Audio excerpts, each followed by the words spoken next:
Hello, everyone. Welcome back to another exciting episode of the Spirit of Prophecy podcast. Really excited about today's episode. I got really fired up preparing for it, so be prepared to get an earful today.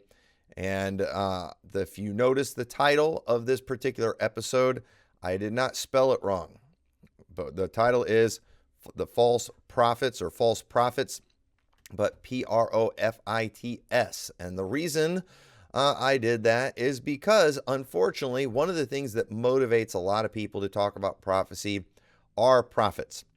You can make money, and unfortunately, you make a lot more, you get a lot more popularity if you feed people baloney. People love being fed baloney. They love fantasy. That is why we have Hollywood. That is why movie theaters make a lot of money and Disney makes a lot of money. People love fantasy. They really do. And the more real you can make it seem, the more excited they get about it. And that's one of the interesting things about the internet conspiracy theories. While obviously, a lot of conspiracy theories are completely true, and a lot of yesterday's conspiracy theories are just today's basic news. Understand that you do have your crazy conspiracy theories that people who just love fantasy typically get caught up in. You show me a flat earther, you show me a, Bigfoot believer, UFO believer. I'll show you somebody who loves the fantasy genre of movies. They're probably into comic books. They're going to be into all things fantasy. And the internet, it gives you like another layer to that fantasy. When you're watching a Disney movie, you know it's fantasy. You know it's not even supposed to be real. But when a regular looking guy on YouTube is making videos telling you the government's trying to hide Sasquatch from you, the government's now the government's not trying to cover up UFOs, so now we don't believe in them anymore. The government is lying to you about the shape of the earth, all these things. Whenever they start doing that, and it's just a regular guy like you, it makes it seem more real. And it's like there's got to be something in these people that knows, hey, this guy is a bozo. He's not seen Sasquatch. He's never been abducted by aliens, but yet you will listen to him. You love to hear what he has to say. And it just excites that fantasy part of your brain. And it's a very carnal thing. And so you have fantasy people that love those things. But there's another layer that you can get into when it comes to this, especially on YouTube. And that's when it comes to conspiracies or fantasy things involving a biblical element, because we know the Bible's true. So that's why another thing that's real popular, that sounds a lot like a lot of your fantasy movies, Lord of the Rings, that type of thing, is the Nephilim doctrine. Boy, people, they get all caught up in the Nephilim doctrine and human angel hybrids and all that kind of stuff. They love that stuff. Those things get all the views on YouTube. That's what people get excited about.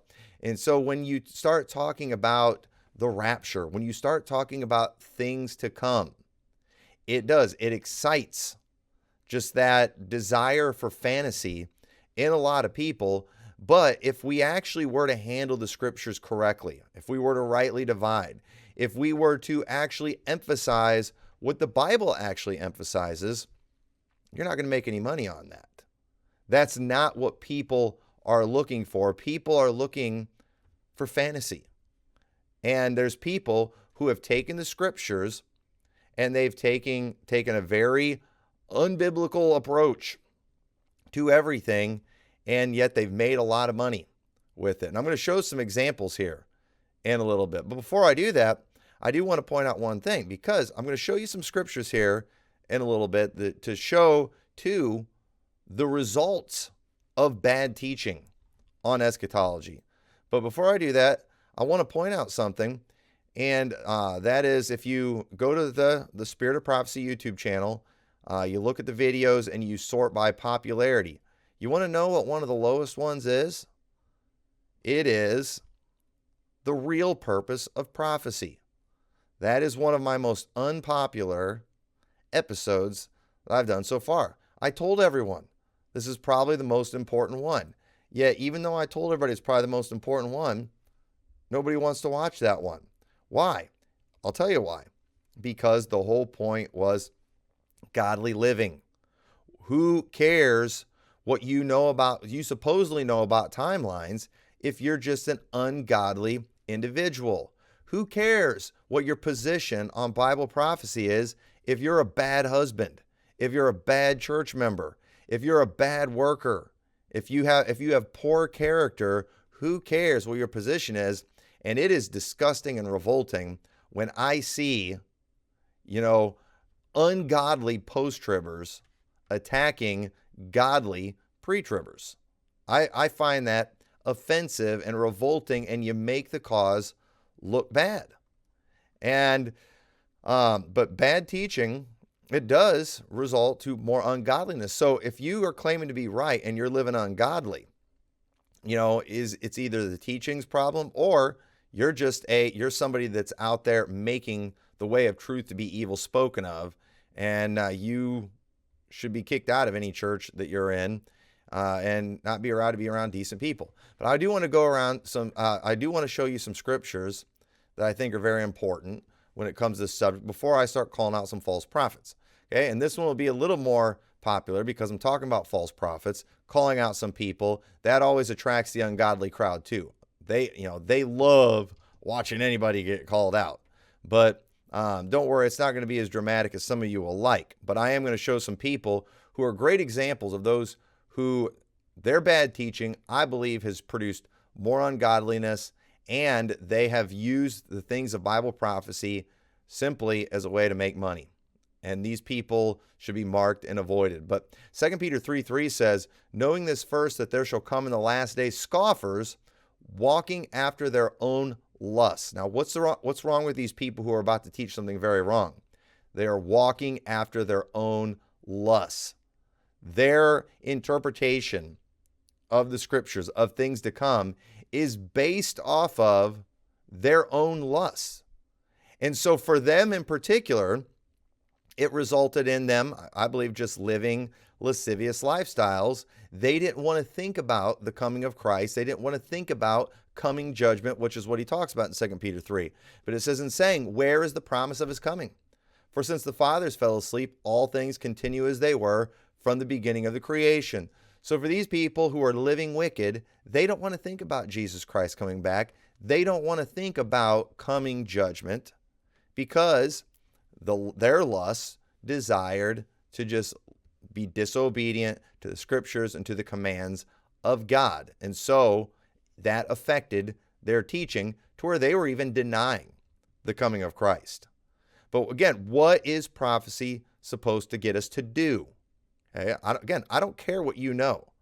I don't care about your timeline and how accurate you believe it is.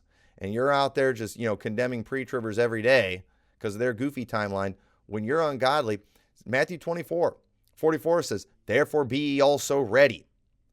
Okay, now, I think somewhere in this passage where he's telling us to be ready, we will probably find out some things that will help us be ready. And is it going to be watching the news? Is it going to be paying attention to what's happening in Israel? Because Israel is God's prophetic clock. So be paying attention to what happens in Israel. Let's see. It says, for in such an hour as ye think not, the Son of Man cometh. Sounds like he's going to come when you're not expecting. Who then is a faithful and wise servant, whom his Lord hath made ruler over his household to give him meat in due season? Blessed is that servant whom his Lord, when he cometh, shall find so doing. Verily I say unto you that he shall make him ruler over all his goods. But if that evil servant shall say in his heart, my Lord delayeth his coming, and shall begin to smite his fellow servants, and to eat and drink with the drunken, the Lord of that servant shall come in a day when he looketh not for him, and in an hour when he is not aware of, and shall cut him in sunder, and point him his portion with the hypocrites. There shall be weeping and gnashing of teeth. So notice the way to be ready is to be a faithful servant. That means we are supposed to be right now doing the things that God commanded way back then. We should be being obedient. We should be fulfilling the Great Commission. You should be soul winning. You should be in church. You should be living a godly life in your home, at work, being a good husband, father, provider. You should be doing all those things. That is how you're ready for the coming of Christ. When he comes, he's going to find you being obedient. Not find you standing on the street corner with the sign, the end is nigh, the end is nigh, like people have been doing for decades. That's not how you be ready. No, he should see you out there regularly, out knocking doors, out telling people about Jesus, but not acting like a maniac, predicting, setting dates and all that kind of foolishness. It's a bunch of garbage. 2 Timothy 2:16 says, "But shun profane and vain babblings." Why? "For they will increase unto more ungodliness, and their word will eat as doth a canker, of whom is Hymenaeus and Philetus, who concerning the truth have erred, saying the resurrection is past already, and overthrow the faith of some." What caused Hymenaeus and Philetus to err about the resurrection? Ungodliness. Profane and vain babblings produced ungodliness in their life, and that ungodliness produced bad teaching in their life. So understand, these things are all related. If Bible prophecy that you learn is not helping you be more godly, then you are missing the point, and you are going to do more damage or do more harm than good to the cause. And so, again, bad teaching is a result of ungodliness. Now, in 2 Peter 3, these people, I believe it was a lascivious lifestyle that they were living that motivated them, that caused their teaching to change. But understand, too, today, one of the things that are motivating or shaping people's teaching about end times and about the rapture is money. Okay? Money is the motivator. And so they love playing on people's fantasies. And one of the biggest things that people have used to make money off people, to sensationalize things, to be a popular speaker, is a word that you will not find in the Bible, but that is imminency. Imminency. Okay? Now, again, are we always supposed to be ready? Absolutely. The Bible teaches us to be ready.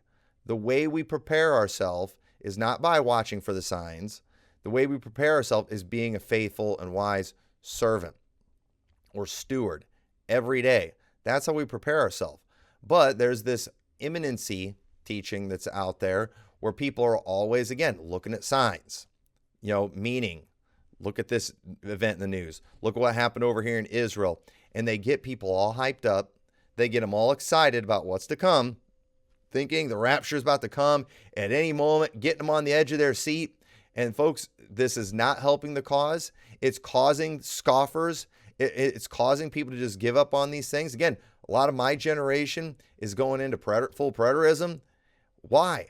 Their whole life, they heard preachers. I can't tell you how many preachers I heard who are in heaven now, who were convinced. They were convinced that the rapture was going to come in their lifetime. They were convinced.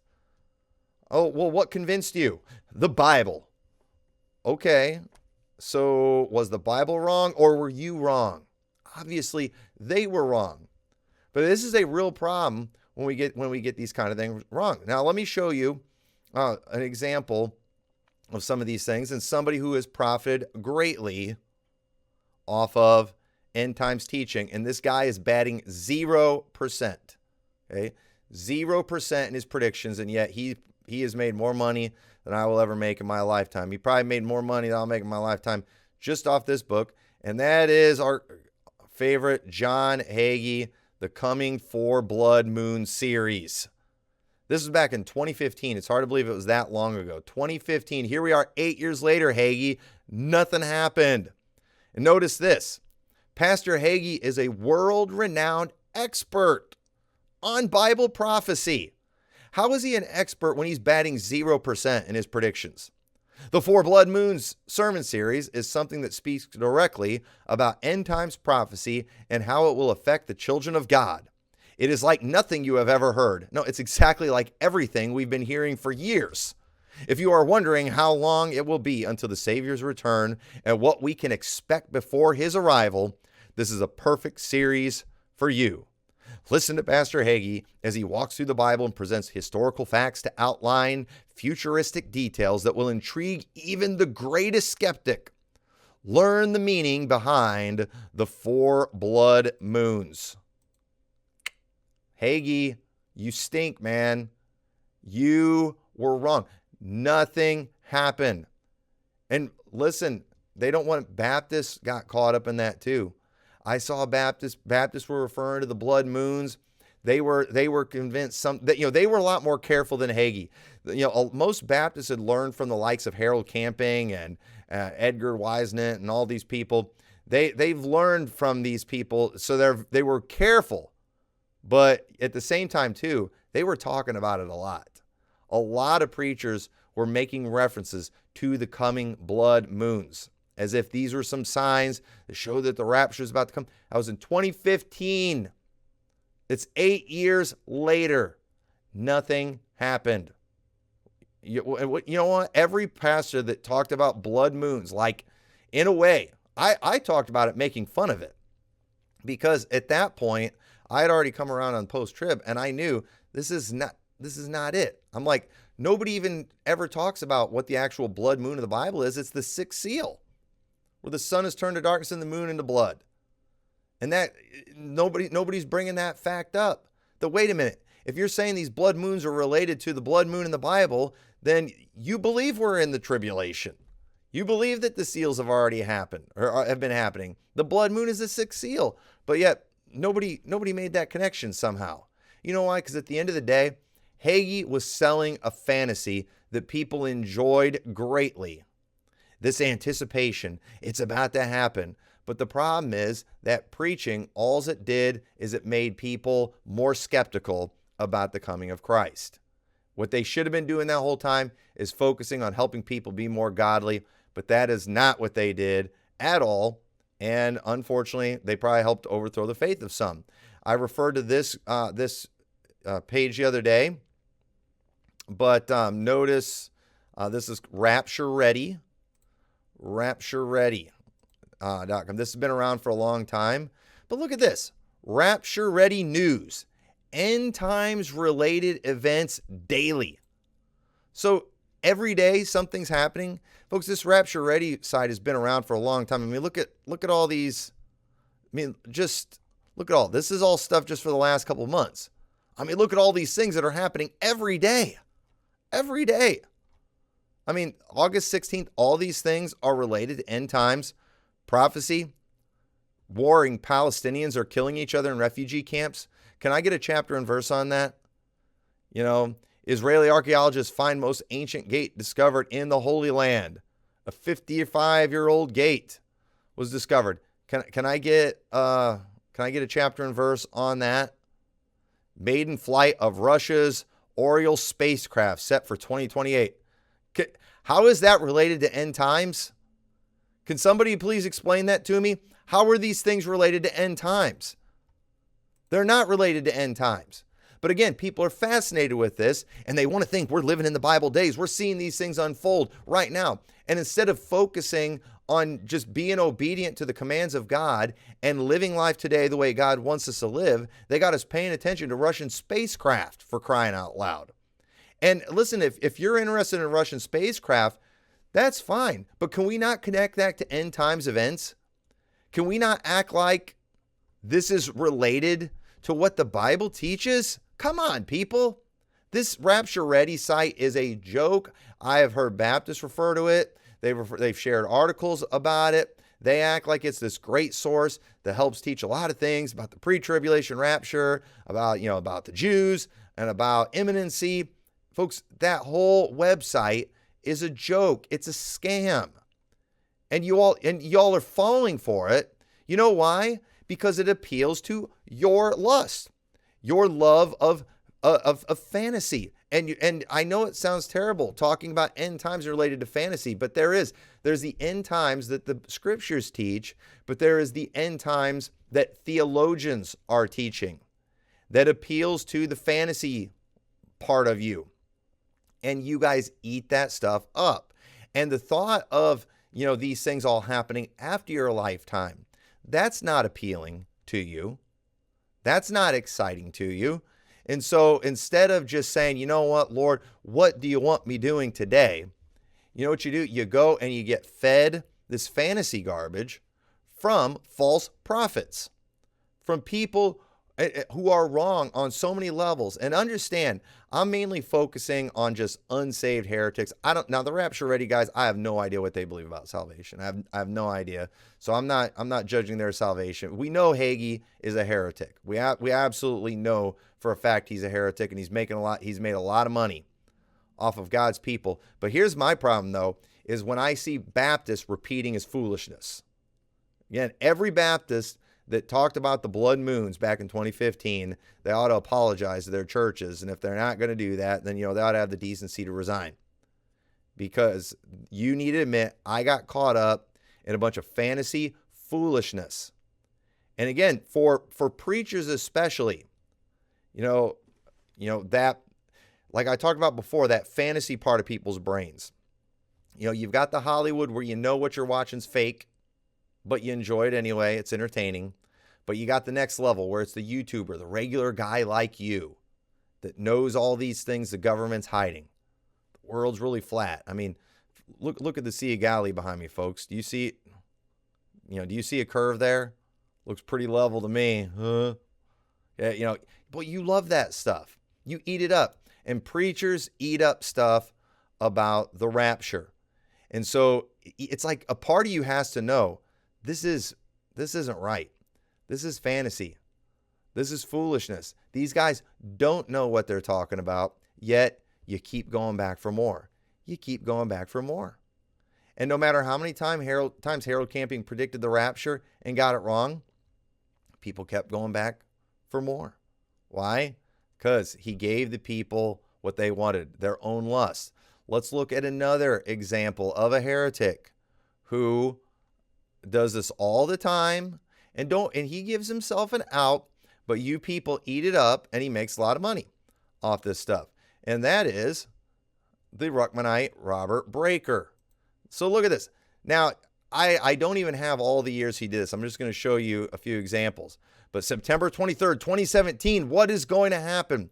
Okay, now notice it's 6 years later from 2017. 2017 was another big year. People thought the rapture was going to come. One of the reasons people thought the rapture was going to come, I believe that was 2017. I think that video is the one where he talks about the star constellation thing and how, it's related to Revelation 12. A lot of people got caught up in that foolishness. Robert Breaker, he's not the one that came up with it, but he did help make it big. And he got 93 million views on this. I'm sure that didn't hurt him. Or not 93 million, 9.7. Sorry about that. I inflated that a little bit. 9.7 million views. September 23rd, 2017. And, again, he always gives himself an out. I'm not saying it's got to happen then, but boy, it sure looks like it. What's he doing? He's appealing to your love of fantasy. He's getting people all excited about something that's only going to lead to another letdown. You can't keep doing that and letting people down like this. But that's exactly what these people do. They don't care. As long as you give them the clicks, as long as you give them the views, as long as you help them make some money, as long as you send in the donation, he'll keep feeding you he'll feed you all the baloney you want, as long as you just keep on bringing giving me the clicks, the views, whatever. And so obviously nothing happened in 2017. And he's done this type of thing more years. I have a few here, but look at this. 2019 rapture with a question mark. He's not saying there's going to be a rapture in 2019, but you know what? You still had 407,000 people who came back for more baloney. Doesn't matter. There he is. And then, could the rapture be in 2020? Question mark. I mean, this is on somebody else's channel that they mirrored. I'm sure he got a lot more than the 3,000 views on his channel. Could the rapture finally come in 2022? Same thing. How long are you all going to go for this kind of thing? He does this every year. There's more years than just what I'm showing you that he's done this type of thing. Now, I've not watched any of the videos, but it looks like this guy is really excited about 2023 for some reason. Look at this. 2 months away. Jesus is coming very soon. I don't know if this is Robert Breaker. I searched him, but it looks like he's saying, so 2 months away. This month, question mark, of course, looks like Jesus is coming back very soon. It's on Rapture Revealed, which I don't know if they're connected Rapture Ready or not. And then next week, question mark. This shows the rapture is coming sooner than you think. Of course, now this was a month ago. So, I mean, folks, how long are you going to let Robert Breaker do this type of thing to you? Again, he's profiting greatly off this.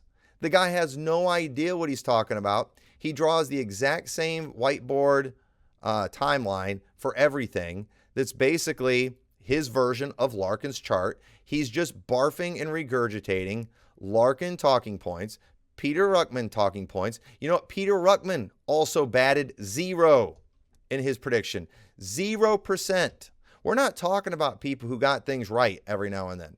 The people we're talking about, John Hagee, Peter Ruckman, Harold Camping, Robert Breaker, these guys are batting 0. They've never predicted anything. They're not able to predict anything, yet you keep going back for more. Why? It's like a soap opera. It's like people who watch 37 seasons of some soap opera that's been running. You just keep coming back for more for whatever weird reason. It's because it appeals to your lust.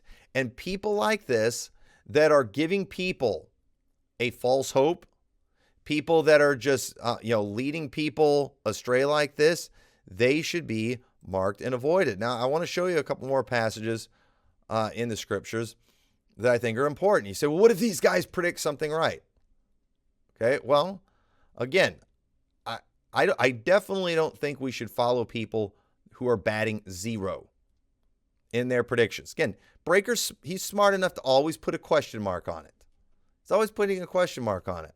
But again, he'll go and literally try to twist the scriptures into making it look like something could happen this year, like the Bible's pointing to 2023 or something like that. I mean, folks, do we even know how accurate our calendar is to people who start adding up the years and all that kind of foolishness? Do we even know our calendar is that accurate? Are we positive Jesus died in AD 30? Are we positive about that? I mean, I don't know. I'm positive he died. I'm positive he's coming back. But would it be responsible for me as a preacher to use today's calendar and then come up with a number and then predict the rapture with that? I think that would be very irresponsible. That would be going outside of the Bible to do that kind of thing. It's not right. Deuteronomy 18:20 says, "But the prophet which shall presume to speak a word in my name, which I have not commanded him to speak, or that shall speak in the name of other gods, even that prophet shall die. And if thou say in thine heart, how shall we know the word which the Lord hath not spoken? When a prophet speaketh in the name of the Lord, if the thing follow not, nor come to pass, that is the thing which the Lord hath not spoken, but the prophet hath spoken it presumptuously, thou shalt not be afraid of him." So when prophets prophesy things, or especially when they're saying, the Lord said this. The Lord told me the rapture is going to come in my lifetime. Guys have said that. I really believe the Holy Spirit has told me that the rapture is going to come within this time frame. And it doesn't happen. These people are claiming to speak on behalf of God when they are not. They are worthy of death. And you should never do that kind of thing. Okay, you should never do that. Okay, and if somebody wants to give their opinion, I mean, people ask me sometimes, do you think the Lord's going to come back in your lifetime? I hope so.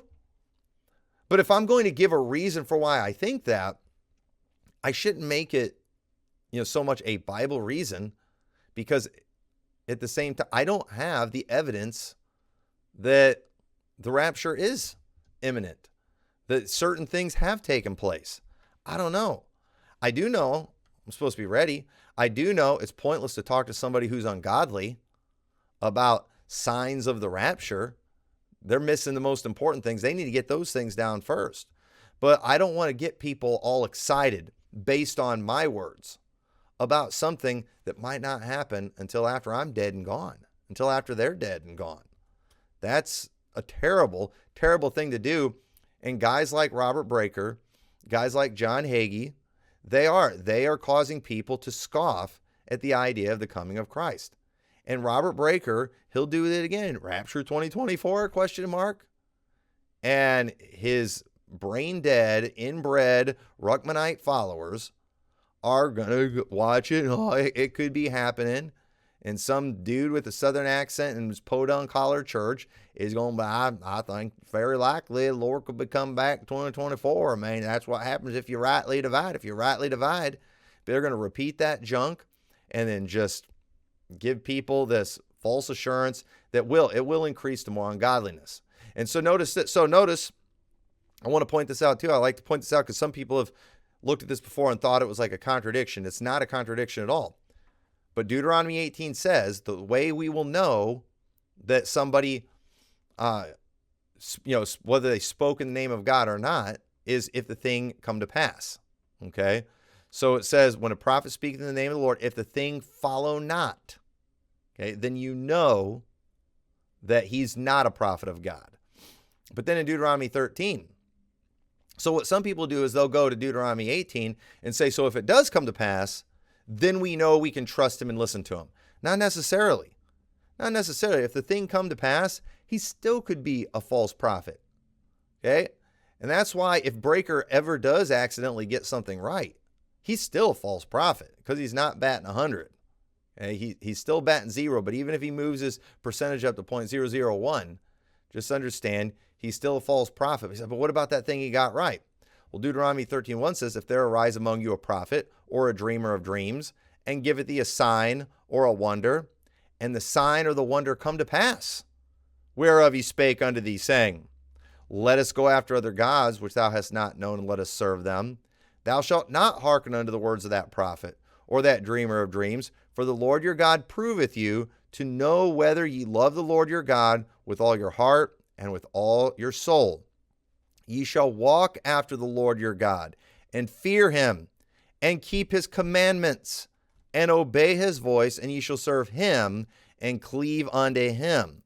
And that prophet or that dreamer of dreams shall be put to death, because he hath spoken to you to turn you away from the Lord your God, which brought you out of the land of Egypt, and redeemed you out of the house of bondage, to thrust thee out of the way, which the Lord thy God commanded thee to walk in. So shalt thou put evil away from the midst of thee. So notice, a false prophet might have a prophecy that comes to pass. But God says, I'm doing this to test you to see if you're going to actually love me. And so if that prophet is teaching you to do things contrary to the commandments of God, to get you to follow other gods, then you still shouldn't listen to them. And folks, the heresies of men like Robert Breaker and John Hagee and Harold Camping, who's dead and in hell right now, the heresies these guys teach are great in number. They are horrible heresies. And so it doesn't even matter if they get something right. You know, if John Hagee writes a book tomorrow about a blue moon that's going to result in some kind of prophetic event, and it comes to pass, we still shouldn't listen to what that guy has to say. You know why? Because that prophecy is coming to pass so he can lead you into ungodliness. And that's what will happen. They will lead you into more ungodliness. And prophecy should make you more godly. Good preaching on prophecy will make you more godly. It will not turn, proper preaching on eschatology will not turn you into a railer.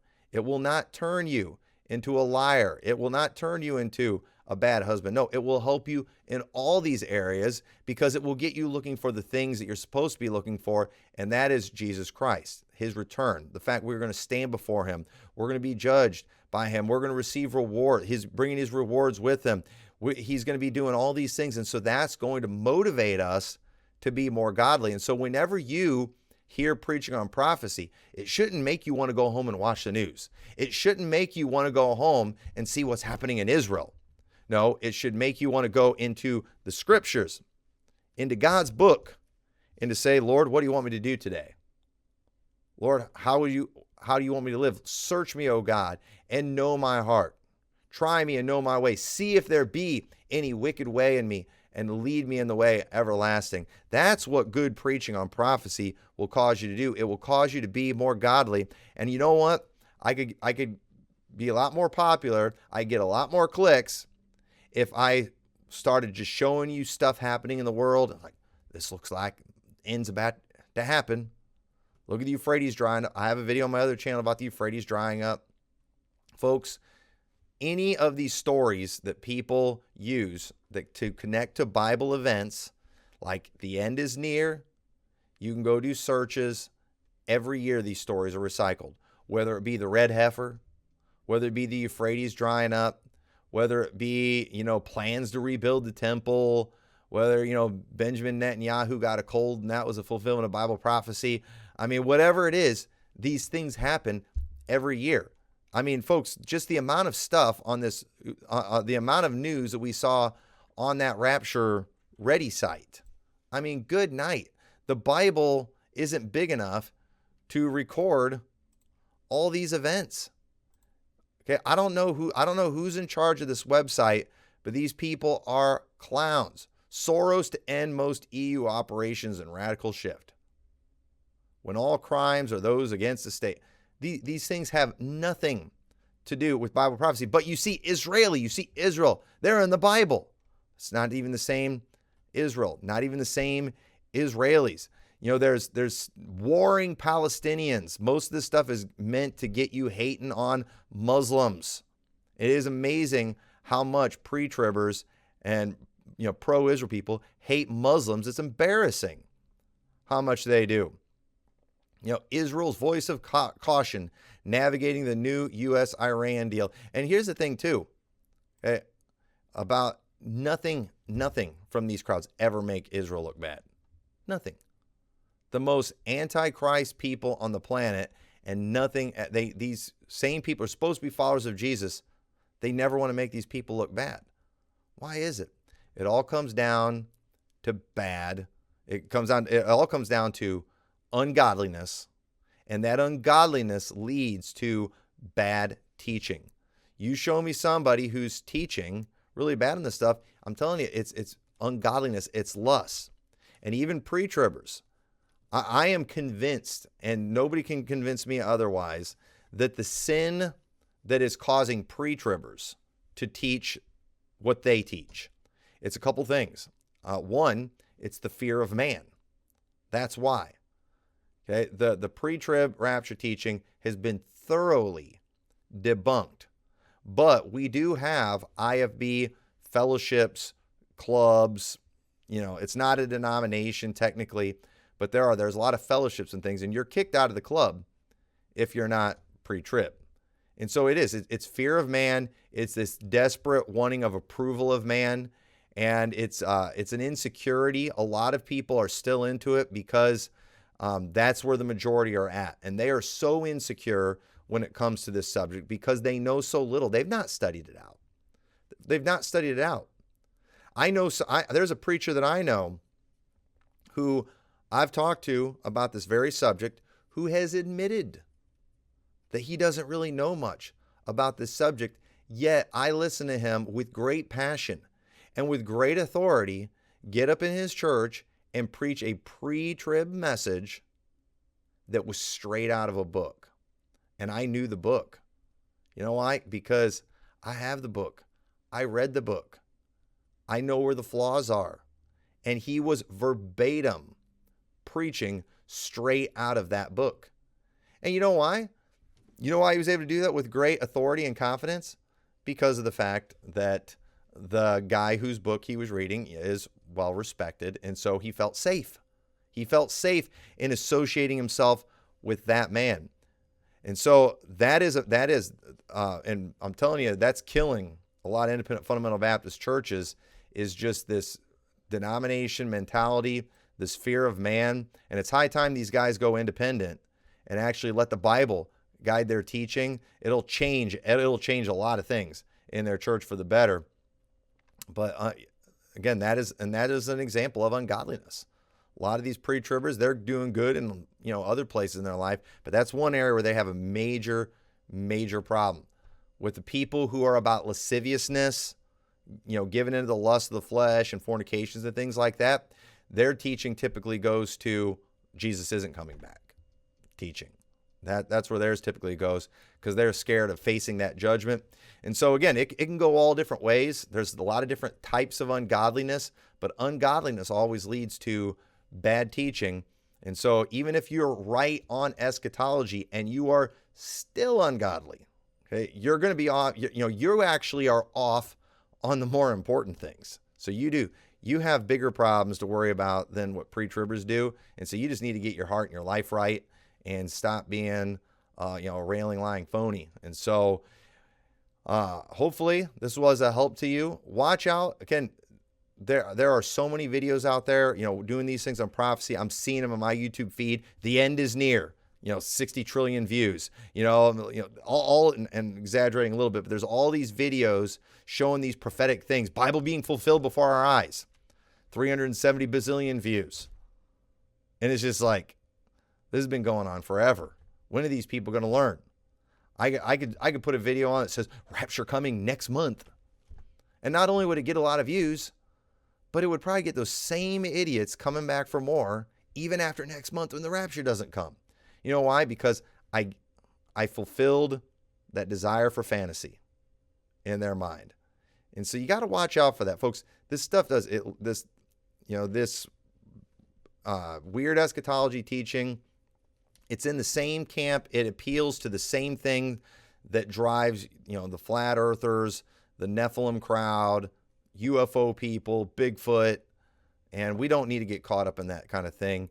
It's embarrassing, and it is unprofitable, and it leads to ungodliness. So hopefully this was a help to you. Preach to you again today, but y'all need it. Go watch the Real Purpose of Prophecy video. Come on, why? Don't let that be the most unpopular video on this channel. Y'all, man, my audience needs to get their heart right. Y'all should be ashamed of yourself. So go check that out, and we will see you all tomorrow. Thanks for watching. God bless.